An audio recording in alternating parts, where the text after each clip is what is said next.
and like you're the only one that I've done this with. So Mhm. is it straightforward when you're I did have a bit of a glitch with the Restream when I was logging in, like creating an account for it. Instead of just letting me type the password, it would always take my cursor back up to the email box. So I had to like copy and paste my password and then get in. It was a little finicky, but overall pretty smooth, pretty easy. it didn't take too long to like sign up? No, maybe like once I figured out what was actually happening, it's just enter your email, enter a password. You don't even have to confirm your password or anything like that. It just took you right in. Gotcha. Yeah, because one of the things I want to start doing, because I have two segments. This one is mostly focused on finding users, and the other stream on Tuesdays is like building live in Bubble. Hmm. And I want to be able to like invite people easily to kind of like when they see me doing something wrong or they have a suggestion on what I'm doing, I can just like pull them in quickly. I imagine that Yeah. involves giving them the email, but I want to make it easy so that people can just like jump on and jump off quick. Um, Hmm. so yeah, Yeah. good to know. It's pretty easy. It's pretty easy. I'd say so. All right, sweet. All right, well, thanks again for doing this. Yeah.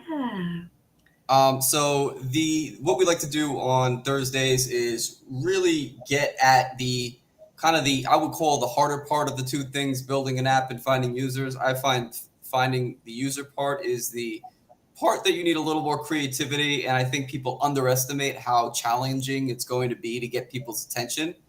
Hmm. So I love talking with people that have like kind of like interesting ways of finding their first users, especially if the first user that they have are agreeing to pay for a new solution to their problem.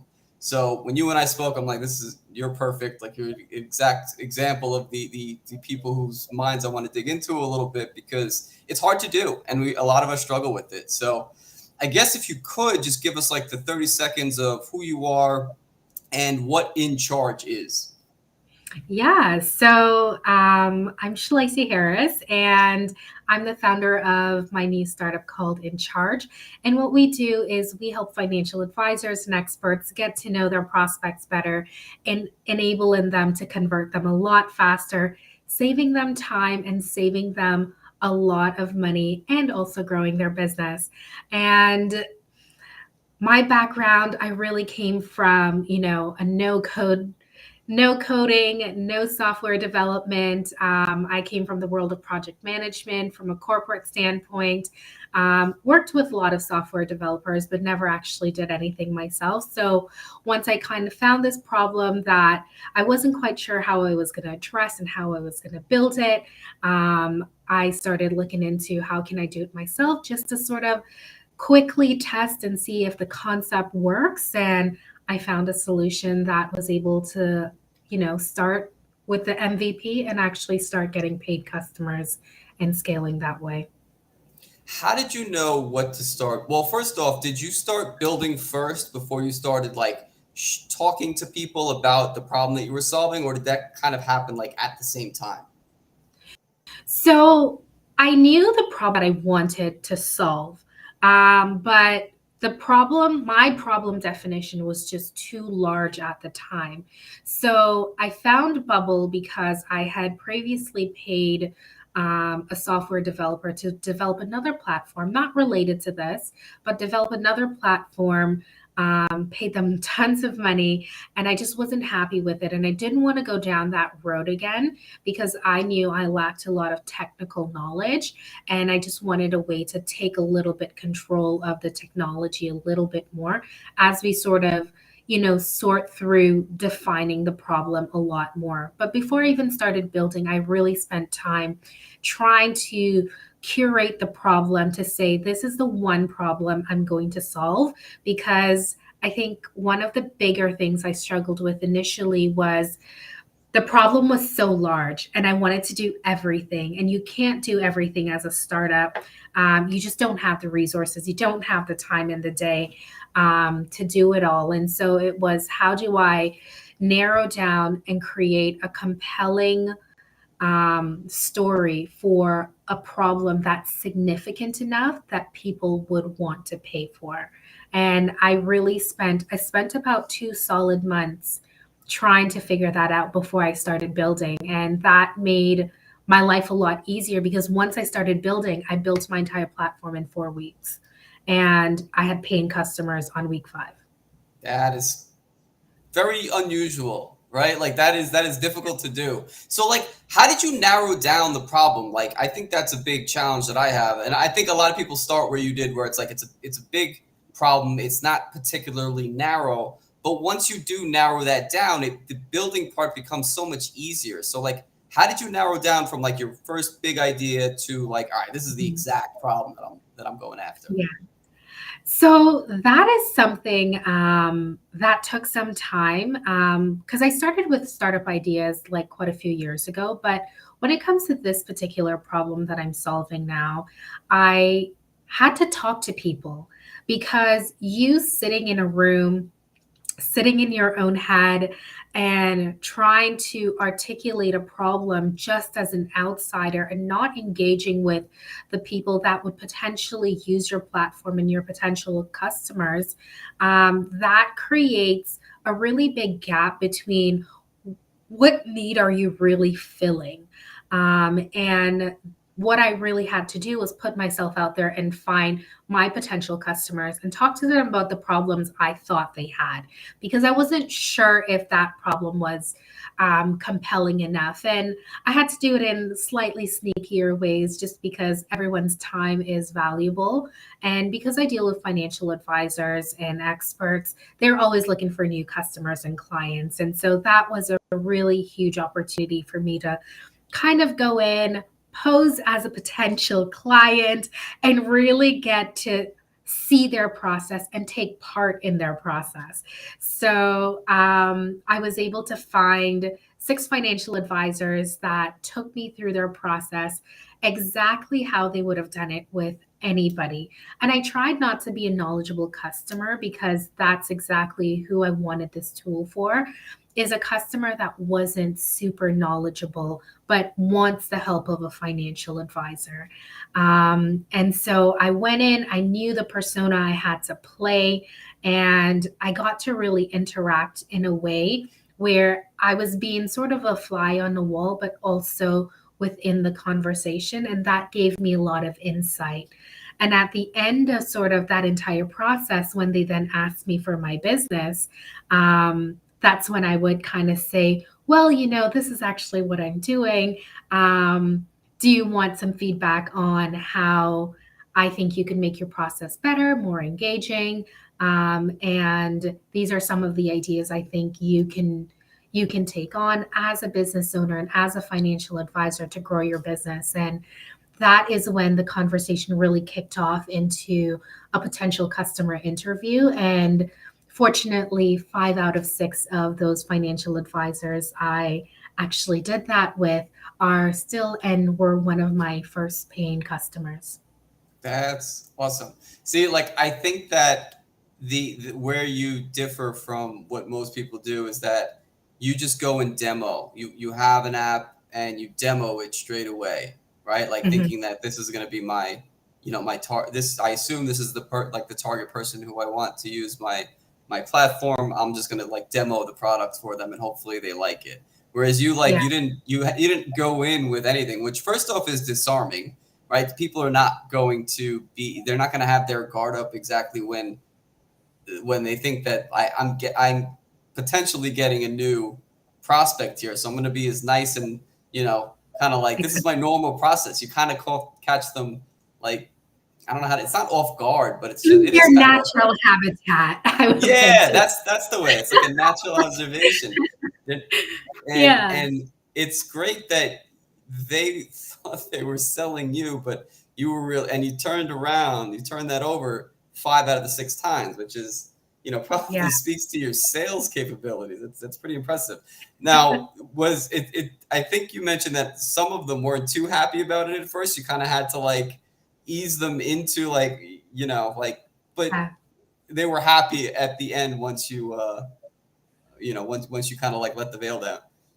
Yeah, because even at that point, I I ensured that they were part of the process in developing the first iteration of the tool. And I think they also found that exciting because this is a problem that they have, they've known they've had, but they don't have the time to fix it themselves. They don't have the know-how and, you know, sort of that drive to fix it themselves. So when somebody came along to say, hey, I know you're having this problem. I can help you fix it. Will you help me fix your problem? And people just like to be heard. And I think really understanding what a voice of a customer really means to you as a founder, as someone that's solving problems, becomes really paramount to the success of whatever you're solving. A big problem that I find with people that are with potential users even is that they don't really know what their problem is. They can't even truly articulate their own problem. So did you kind of have to like show them like, look, these are the things that I think, like, are you feeling this, right? Like, how did you make them see that like you have this problem? So I would give it to them from both sides and both lens. I would sort of say, this is my experience as the consumer going through your sales process. And then the exact pain points I had as a consumer for them, as a potential prospect, I turned it around and said, is that a pain point for you too? And it really was. So it was, how did how did that advisor level with their potential prospect to say, okay, we're both struggling here. So clearly we need a solution to this in order for my sales process to be better, for my customers and potential customers to feel more engaged in my process and not have it be cumbersome for me or just really annoying to some degree. So you really had like held the mirror up. I think that that's kind of what it Yeah, was. It's like, look, I just went through this. I know this is what I felt. You can't tell me like, you can't tell me no that that's not a problem for you if I just went through this with you, right? Like correct. we can fix this, right? Yeah, And that's pretty compelling, like as someone who would, if a potential client of mine came to me and said that, I'd be like, wow, that was pretty impressed that you did that. First off, like the balls, I love it. But it's also like you're right. Like you found these problems in my own process. So why would I not listen to you? You know, yeah, um, yeah. very very interesting approach. How did you find those six first financial advisors? Did you know them, or were they just someone that you like hit up on LinkedIn or something? So two of them, I didn't know them. The rest of them, I sort of knew them, but not really personally. I kind of got referrals to them in some way, but there wasn't any super close relationship with me and any of those advisors. So they still really looked at me as a really strong potential prospect because I was sort of initiating that conversation with them.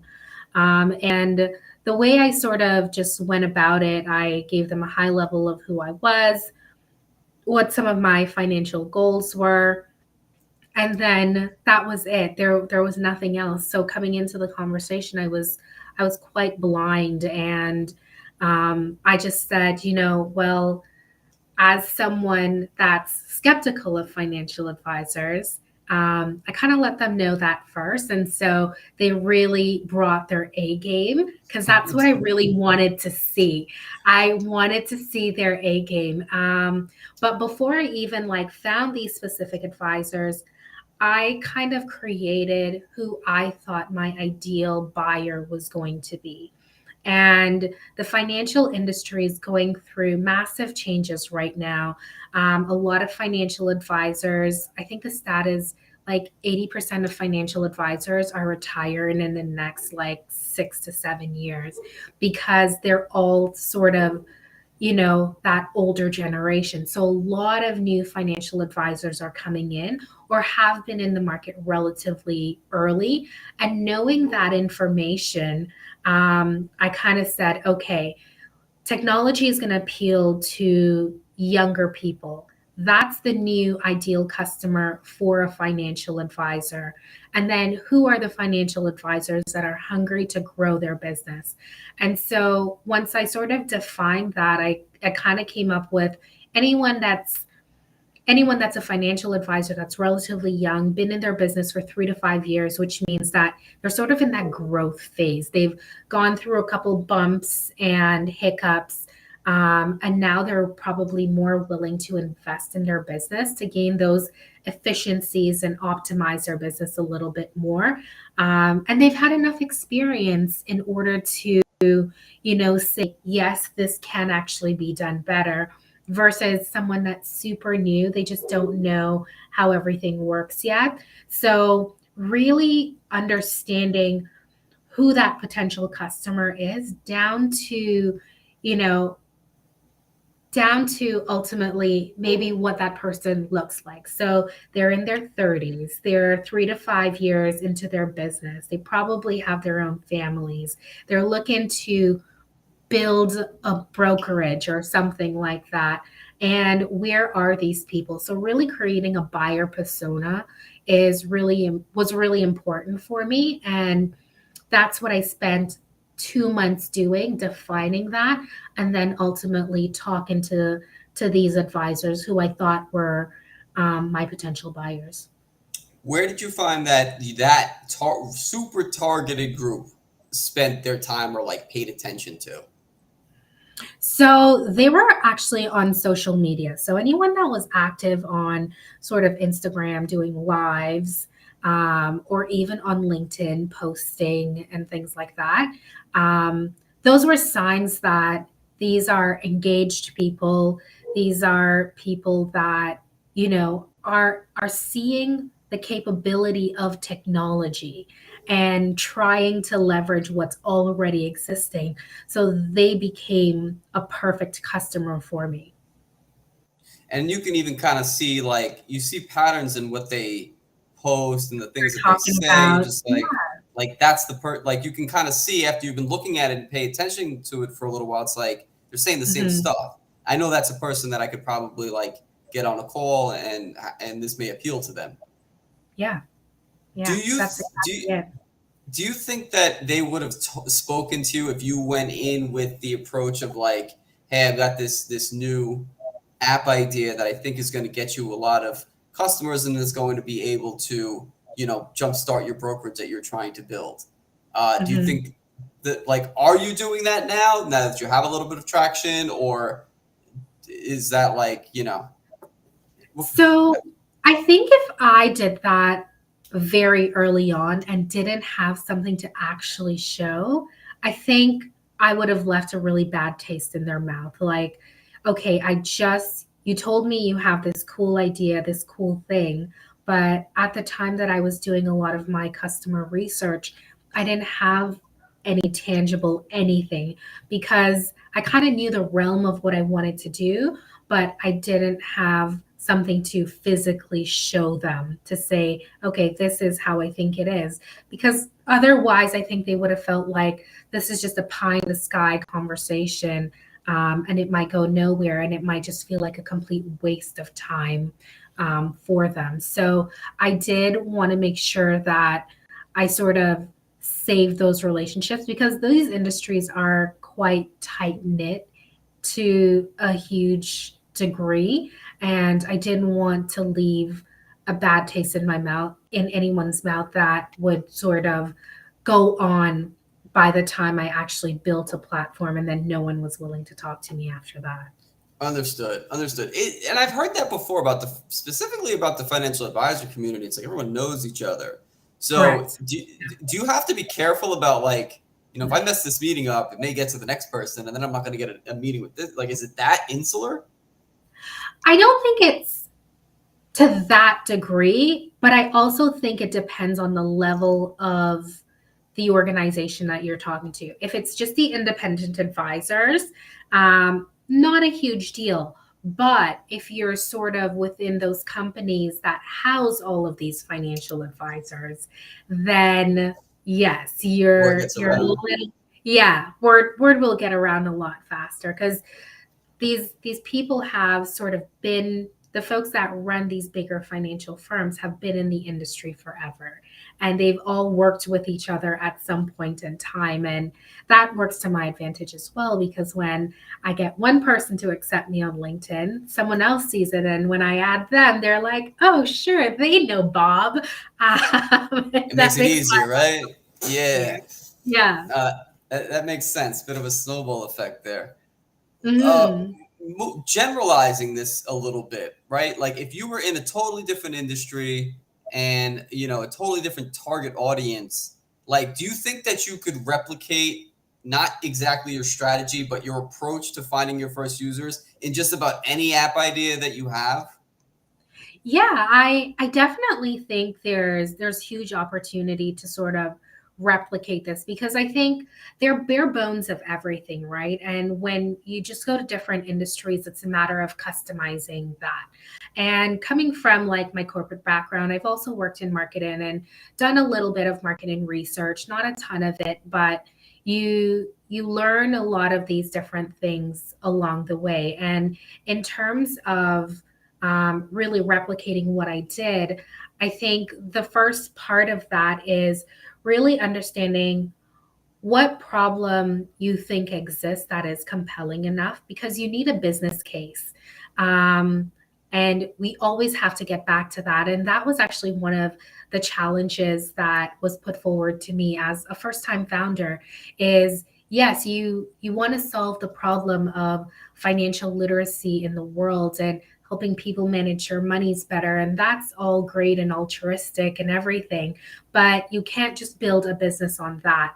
And I actually experienced that where I was simply just doing financial literacy trainings and things like that. And it just wasn't getting the traction that we needed in order to say that, yes, this is something scalable. So when I was really challenged to ensure that the business case was solid and sound, that's where a lot of these strategies came in, and really thinking upfront about one, what do you think the problem is? And then two, how do you define the right potential buyer for this?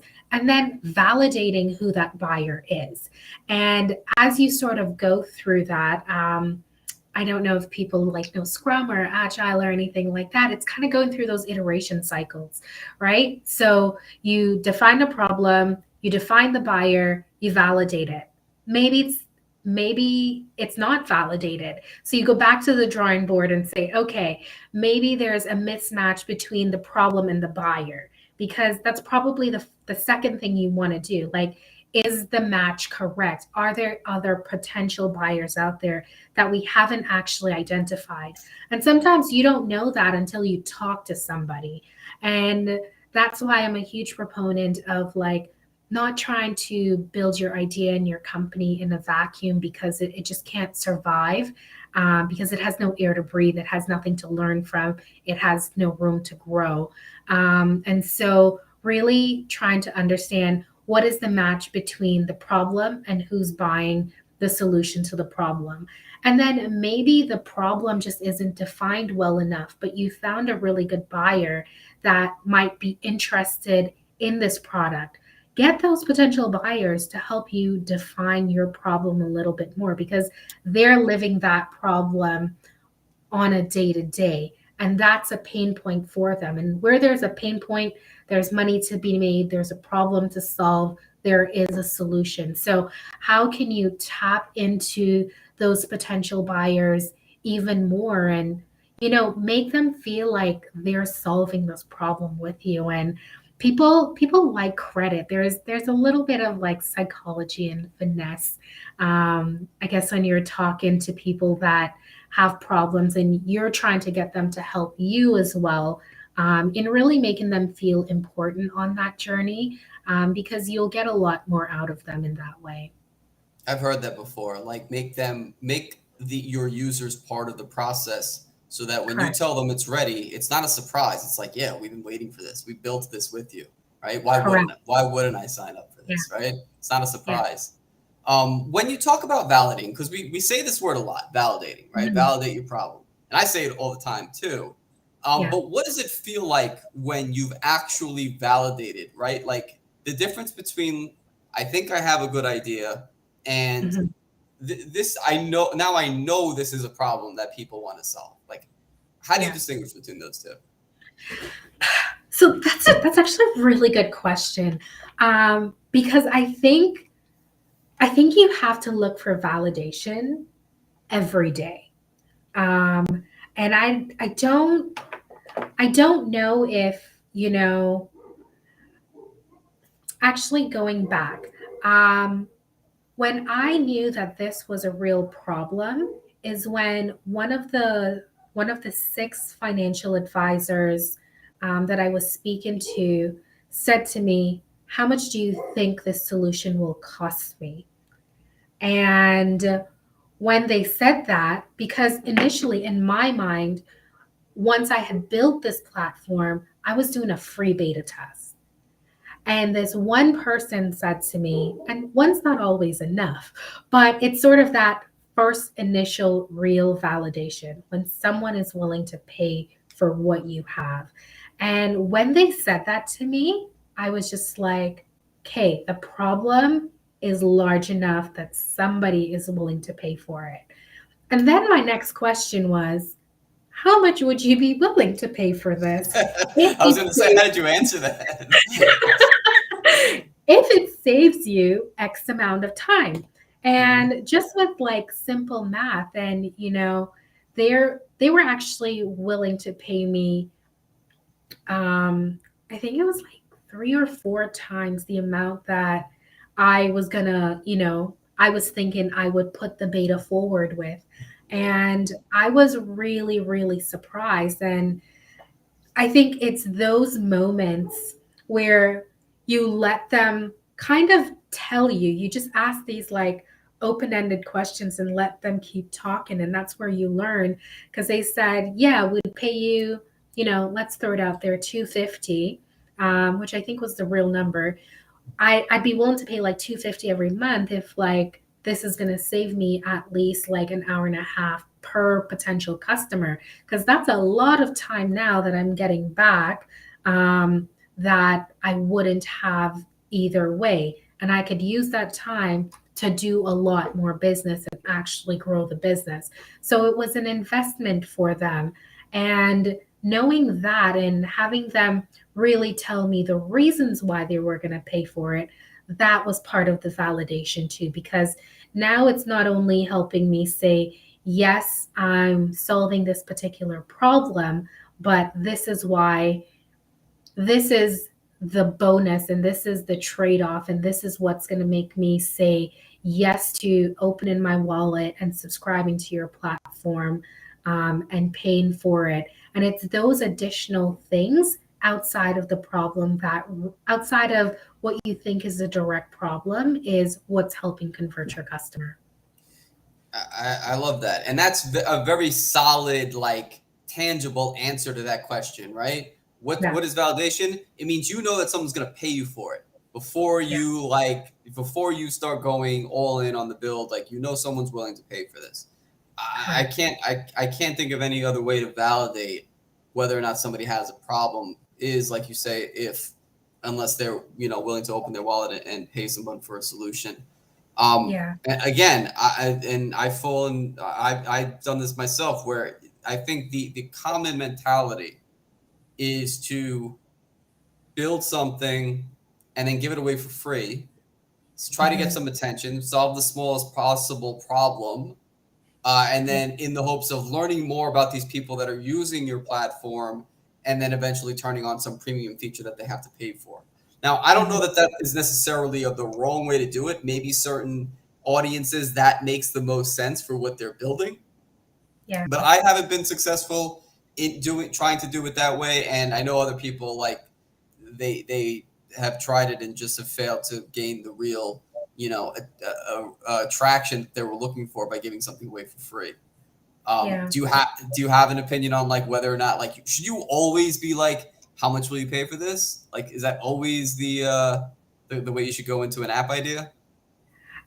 I do. I personally do think so, because um, money talks, right? Like people. So I used to do. I ran this one marketing research once upon a time when we were looking at, what are people's intentions to buy? And people will always tell you their intentions are, to purchase because there's low commitment there. But when someone actually is able to just transact with you and say, and actually put pen to paper and subscribe to whatever solution you have, then you have a business. And something that one of my mentors said to me quite early on is, yeah, you're building something great, but at the end of the day, you're building a business. And a business can't run on freemium, and you have to figure out how you're going to monetize. So, a part of that validation, yes, we can do a lot of things. Facebook started off with freemium, and a lot of these bigger businesses have done that. But in order to, I think, remain competitive and really understand the value that you have to customers, um, having someone pay for something is really, I think, the paramount way to go ahead and say, yes, I found a solution to something that people are willing to pay for. Therefore, I have a real business that's able to grow and scale. Did you have paying users before you had the app built? Was it pre-orders that you did, or was it or did you already have it by the time that you knew what to charge? So what I did, I sort of promised people a particular deadline. And hindsight, I like that I did it. Some in the process didn't love that I did it, but I gave myself some really hard timelines. And I said to them, okay, beginning of February, we're going to be launching this. Are you going to commit to me that you're going to at least come and see the demo of the live product and sign up for it during that demo session? And they committed to that. And once I set up my event, my live demo event of the product for the first time, I invited all of them to it. They all attended. They actually brought in other referrals for people that they thought would like the platform because they were part of it, right? They're just like, I helped design this in some way, shape, or form. So they were excited and they became my advocates for me in a lot of ways. And when they came in and they saw the platform, they saw how easy it was to use. We had all five of the six sign up that same day, and within about a week, we had about 22 paying advisors, and that came mainly from those five that just referred it to other advisors. Wow, that is Yeah, really cool. yeah. Um, and the people that came, I mean, that must have been a lot of pressure, though, right? Like, so you promised them, like, we're gonna release in February. When was that? Like, when did you make that promise? The first week of January. Yeah, yeah, that's a lot of pressure. Um, Yeah. how did that build? I mean, I know what it's like to be on a tight deadline, especially when it comes to development stuff. How did that build go? Like, how did you get that done? How did you deliver on that promise? Um, I made sure I didn't overpromise to them. So I actually got from all of the advisors. Um, there are the three top things the platform needed to do for them in order for them to pay for it from the beginning.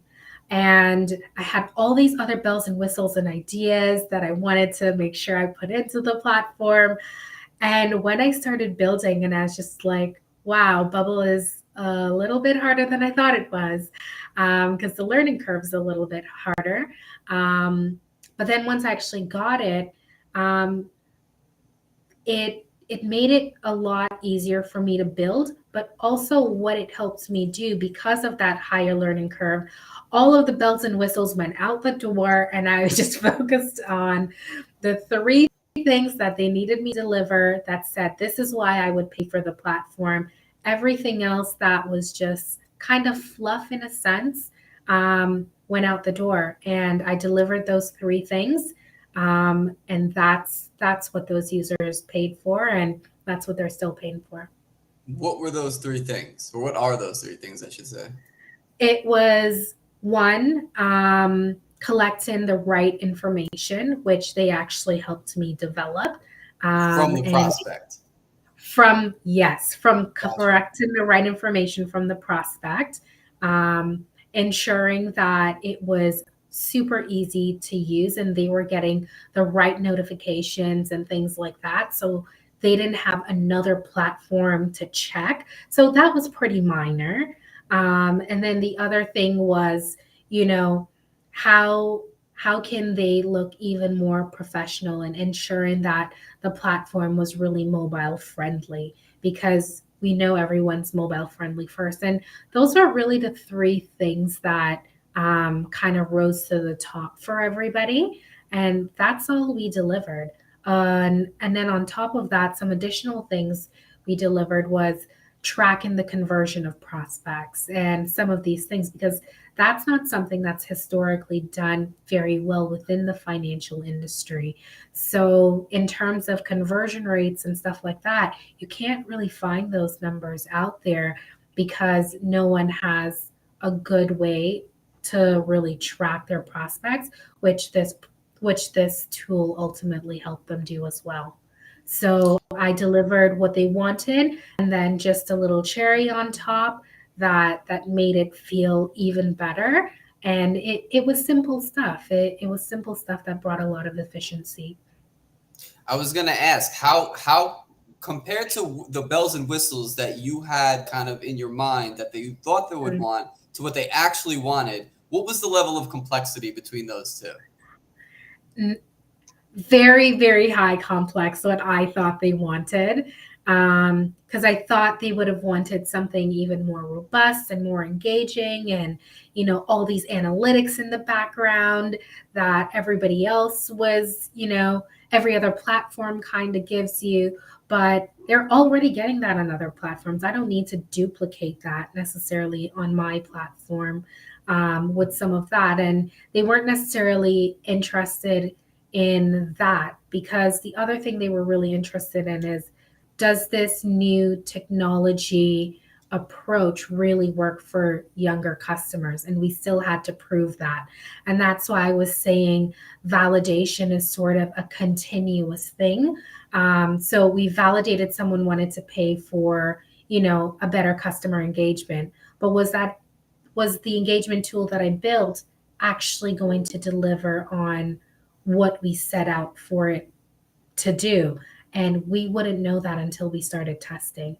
And that's where those advisors became really paramount, um, in those first few weeks, to help us understand, are people using it? What are some clunky things that were happening? And we were able to fix them. So those five advisors, they really became a part of my extended team.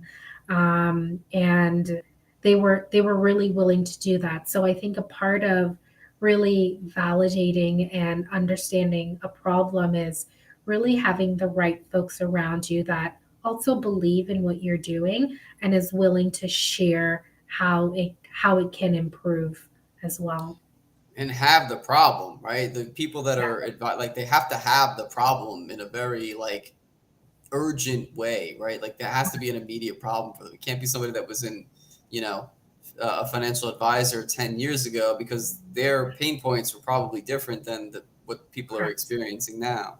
So Yeah. I think that's a big one.